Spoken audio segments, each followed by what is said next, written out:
rápidamente saludo con gusto a Salvador Ramírez, él es coordinador de comunicación social de Morena en la Cámara de Diputados y es asesor parlamentario. Con el gusto de saludarte, Salvador, nuevamente, como siempre, bienvenido. Y se encuentra con nosotros el consultor político, analista, Quique Mireles, a quien también saludo con mucho gusto. A ambos les pido que su opinión vaya de entre un minuto 30, por ahí va a aparecer un reloj, un cronómetro en pantalla para hacer más dinámica este intercambio de ideas.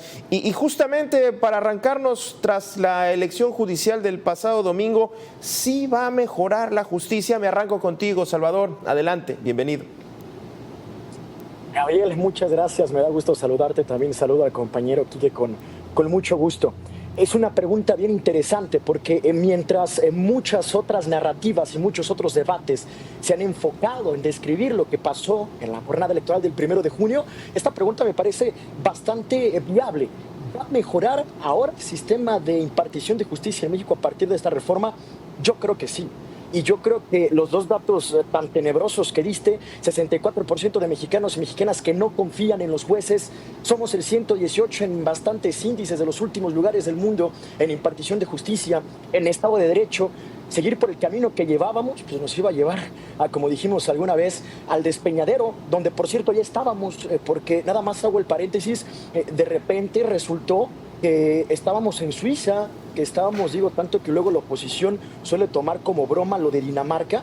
Resulta que antes del 1 de junio o el año pasado, la impartición de justicia vivía tiempos europeos en nuestro país, que no había 90% de impunidad, que no había 64% de desconfianza, que no había este alto índice de amparos, de justicia protegiendo justamente a los criminales, a los narcotraficantes. En fin, respondo a tu pregunta, sí va a mejorar. ¿Por qué? Porque vamos a vivir un proceso en dos vías. Un proceso por la vía judicial, por la vía jurídica, de que tenga que comenzar a mejorar el sistema de impartición de justicia, como por ejemplo a través de un tribunal de disciplina que será encargado de revisar justamente que estén apegados a derecho las decisiones de los jueces. Y la otra, el proceso político e histórico que estamos viviendo. Porque la oposición, que es clasista, racista, que no confía en la gente, que le tiene mucho miedo a la gente, no se da cuenta que este tipo de procesos democráticos abonan a que la gente se tenga que informar, abonan a que la gente tenga que participar, tenga que investigar, tenga que ver quiénes son sus candidatos, sus candidatas, y en las futuras elecciones decir,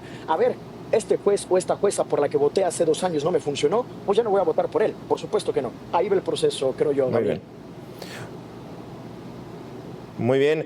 Quique Mireles, ¿mejorará la justicia en México teniendo en cuenta cómo está actualmente? Adelante. Muchísimas gracias. Bueno, es que no hay nada que pueda garantizar que va a venir una mejora, y sobre todo porque volvemos a tocar el tema del cómo se realizó la reforma judicial, y creo que para poder hablar de que cambiará la percepción de la justicia tenía que haber ocurrido una reforma judicial más integral, más completa, haber tocado a las fiscalías, haber tocado a los ministerios públicos. Creo que lo que hoy vimos simplemente es que llegarán otros perfiles a impartir justicia, pero tampoco los filtros por los cuales se eligieron a estos perfiles nos garantizan que habrá un cambio. Ojalá que venga, ¿sí? Espero, por el bien de el Estado de Derecho mexicano, por el bien de todas las personas que están ávidas de un sistema de justicia que de verdad se dedique a esto, ¿no? A que todos los derechos y todas las garantías individuales en nuestro país sean respetadas y sean garantizadas. Sin embargo, no hay nada que diga que esto va a ocurrir a partir de septiembre, que es cuando toman protesta y empezarán a ejercer el cargo los nuevos recién electos funcionarios de este Poder Judicial. Hay un antecedente, si quieres lo platicamos en algún otro segmento, el tema de Bolivia y qué ocurrió en Bolivia, y no fueron muy buenas noticias después de hacer un ejercicio similar. Bien. Bueno, estás poniendo un tema muy interesante que es justamente hablar de los resultados de la elección, el alto índice de abstencionismo, un 87% que no votó y también pues hubo un número interesante en algunos estados de votos nulos. Aquí me parece coincidirán, tendría que haber lecciones para un proceso electoral nuevo o venidero, tendría que haber cambios o será que este proceso se va a quedar igual. Yo insisto, el número de abstencionismo me sorprendió, se me hace muy alto, pero no sé si tendría que ser también un proceso aleccionador para que pueda perfeccionarse. No sé qué camino, si es que ves una ruta para poder hacer cambios a esta elección judicial, porque al final de cuentas en el 2027 tendríamos otra elección, además de las elecciones en los estados para gobernaturas y todos los puestos de elección popular. Salvador. Sí, sin duda, Gabriel. Ahí de hecho voy a coincidir un poco con Quique. No hay una garantía, es un proceso que se tiene que seguir y es un proceso del que vamos a tener que aprender. Por supuesto que es perfectible, creo que el ejercicio habrá de mejorar y habrá de con el tiempo irse perfeccionando. Mucho de esto está en el terreno del Instituto Nacional Electoral, también de los soples, de los organismos electorales locales. Por supuesto que tendrá que ir mejorando. El tema del abstencionismo es interesante porque hubo 13 millones de votantes. La verdad es que, por ejemplo, si lo comparamos con otros ejercicios electorales inéditos, como por ejemplo el del 2021 con la revocación de mandato, pues tuvimos casi el doble de votos. Estamos hablando de un 13% del padrón electoral. Pero insisto, será este proceso más que nada político, democrático, del cual habremos de estar aprendiendo como sociedad. Decía aquí que de la reforma, creo que no pudo haber habido, de hecho, una reforma más integral al sistema de justicia, porque es una reforma inédita y además es una reforma que otorga el poder a la gente. Digo, si hablamos de reformas que en su momento se hicieron al aventón y con el firme objetivo de atender a intereses personales, pues podemos hablar de la de Cedillo. De la noche a la mañana extinguió a la Suprema Corte de Justicia de la Nación, la dividió en dos salas, corrió a todos los jueces, ahí sí los corrieron a todos los ministros de la Suprema Corte, simple y sencillamente porque eran ministros afines a su ahora rival político, que era Carlos Salinas de Gortari, siendo que él lo había puesto en la presidencia. Yo creo que es muy perfectible, yo creo que hay muchas cosas de aprender, pero la esencia del ejercicio es la que nos va a llevar a encontrar resultados favorables.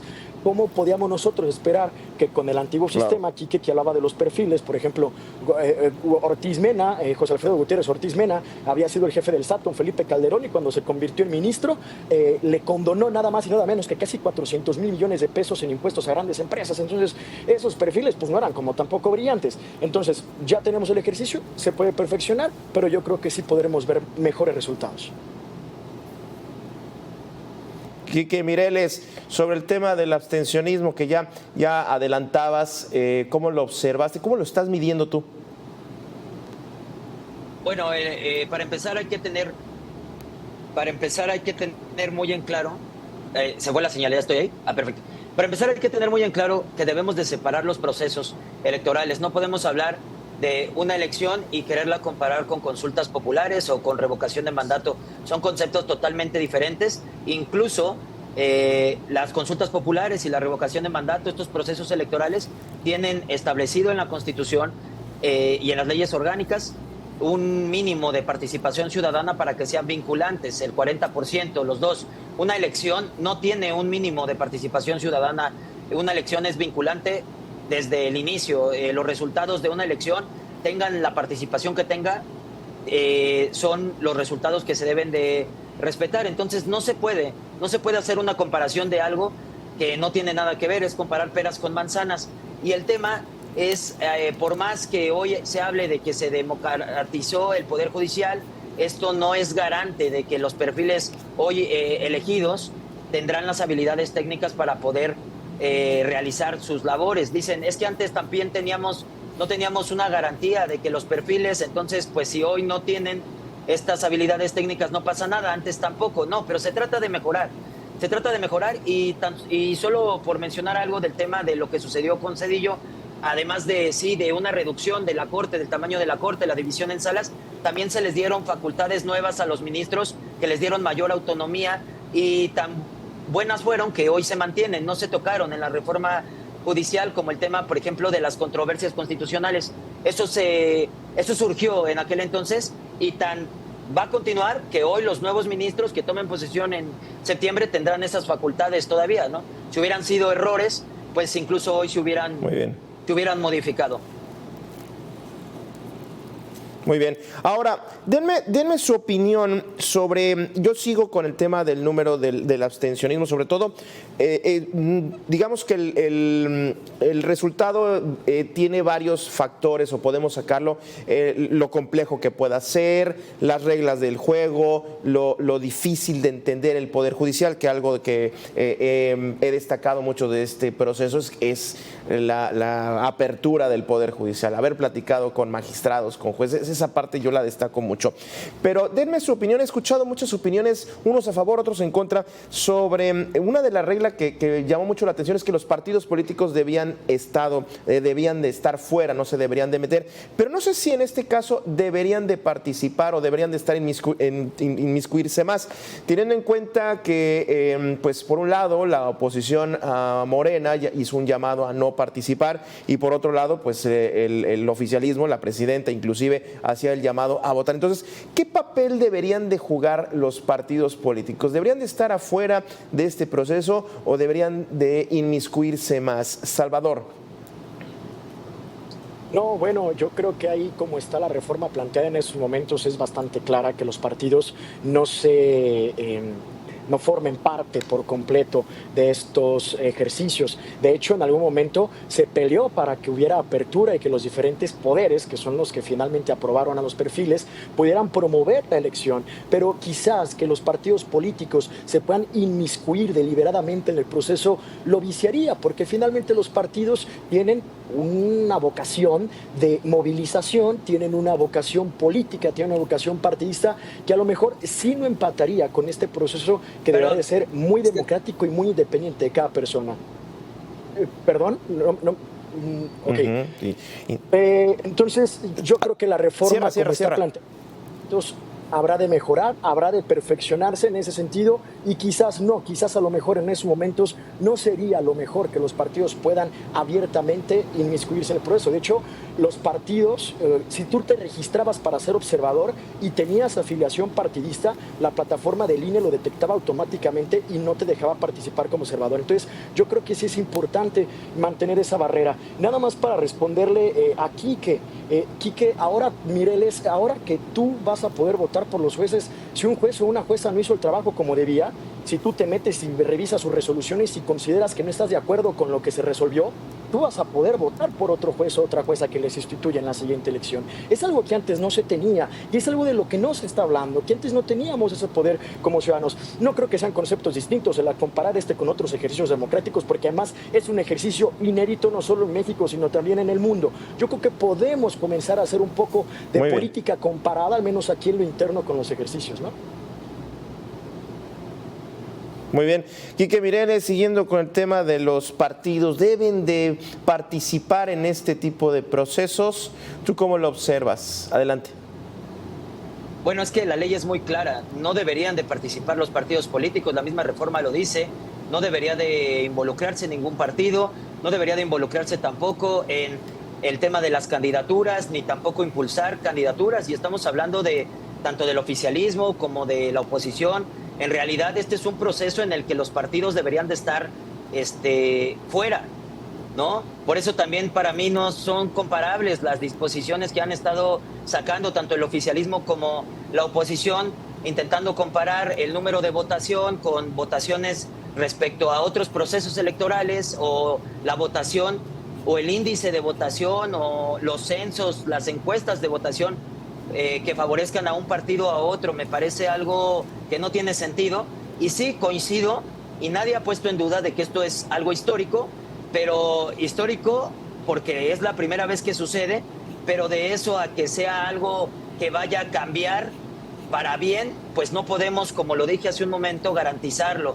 Es muy importante sí dejar claro este tema que dice, si un juez no te gustó, votas por otro en la próxima elección. Desgraciadamente no estamos hablando de legisladores en los que tal vez si un legislador no impulsó las políticas públicas que nosotros quisiéramos, podemos cambiarlo. Aquí hay en juego derechos, hay en juego libertades, hay en juego muchas cuestiones que desgraciadamente por errores o por un mal trabajo de un juez, el no garantizar justicia puede provocar errores que ya no son reparables. Por ejemplo, el que una persona pase en prisión determinado número de años, eso no es reparable saliendo a votar por otro juez. Los años que Claro pierda que sí, ahí por la eso persona... lo podemos cambiar, ¿no? No, tú puedes reparar. Si a ti te meten a la prisión 2 años, después que salga otro juez y te absuelva, tú puedes recuperar esos 2 años de libertad. Las libertades no son recuperables, no estamos hablando... No, a ver, pero es que tú no eres el juez, tú vas a votar por el juez, tú vas a participar en el proceso. Por eso, si el juez se equivocó, los errores lo va a aquí... juzgar el Tribunal de Disciplina Judicial y tú le das tu rechazo en el son más graves. Sí, pero no es tan sencillo, porque aquí estamos hablando de derecho y de garantías. ¿Pero cuál es tu punto? No entiendo entonces, pero ¿cuál es tu punto? No es lo mismo que un legislador, o sea, que ¿no? los jueces ahora... No, es que tú dices que es muy fácil. Si no te gusta el trabajo de un juez, votemos por otro. No es tan sencillo. Pero es que así es compañero, es que así es la democracia. Así es la democracia, ¿no? Sí, pero así no es el derecho. Así no es el derecho y así no es la ley. Es diferente. No tiene nada que ver. Oigan, tengo que ir cerrando, Quique, Salvador, tengo que ir cerrando esta mesa. Tengo 2 minutos para conclusiones. A mí me gustaría, ya para cerrar rápidamente, un minutito de conclusión. Salvador, Quique, este tema obviamente va a dar mucho de qué hablar, pero para cerrar, pues ya lo que venga, pues ya lo veremos, ya se verá, ¿no? Si serán buenos o malos, pues ya lo veremos. Vuelvo al tema de qué tipo de justicia van a impartir. ¿Es una justicia que tiene que ir enfocada a respetar la Constitución o algún interés de partido político? Esta es una discusión muy interesante. 30 segundos, Salvador, para cerrar. Respetar la Constitución por completo. De hecho, antes no se respetaba, pero aquí nuestros compañeros que tienen un poquito la realidad alterada, pues al parecer vivían en otro país. Venimos de un país con 90% de impunidad que le urgía un cambio de fondo como el que se está dando con la reforma al Poder Judicial y con esta elección que nos va a permitir a nosotros como ciudadanos que si un juez no está haciendo su trabajo, si un juez está liberando a criminales, si un juez, como tú dices, no está respetando la Constitución, no le demos el voto y se vaya en la siguiente elección. Muy bien. Quique, tu conclusión, 30 segundos.